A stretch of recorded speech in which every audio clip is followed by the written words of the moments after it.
તલાળા ગામમાં રહેતી અને સુપેડી ગામમાં ઈવા આયુર્વેદિક કોલેજમાં અભ્યાસ કરતી અક્ષિતાબેન જીવરાજભાઈ વાળા અનુસૂચિત જાતિ સમાજની દીકરી હિટ એન્ડ રનમાં મોત નીપજ્યું હતું. અક્ષિતાબેન જીવરાજભાઈ વાળા ઉંમર વર્ષ 21, તલાળા ગામથી સુપેડી ગામમાં ઈવા આયુર્વેદિક કોલેજમાં અભ્યાસ કરતી યુવતી કોલેજનું વેકેશન પૂર્ણ થયું હોય બસમાં નીકળી હતી અને સુપેડી ગામમાં બસમાંથી ઉતરી હતી અને કોલેજ તરફ જવા માટે રોડ ક્રોસ કરતી વખતે પાછળથી અજાણ્યો બોલેરો વાહન ચાલક યુવતીને અડફેટે લઈને ફરાર થઈ ગયો હતો.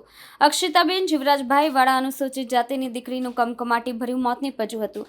આ ઘટના બનતા સ્થાનિક લોકોએ માનવતાની રૂએ એક અન્ય 4-વ્હીલર ફેમિલી સાથે નીકળી હતી. તેમાં તાત્કાલિક ઉપલેટાની કોટેજ હોસ્પિટલમાં ઇજાગ્રસ્ત યુવતીને ખસેડવામાં આવી હતી, પણ ફરજ પરના તબીબે યુવતીને મૃત જાહેર કરી હતી.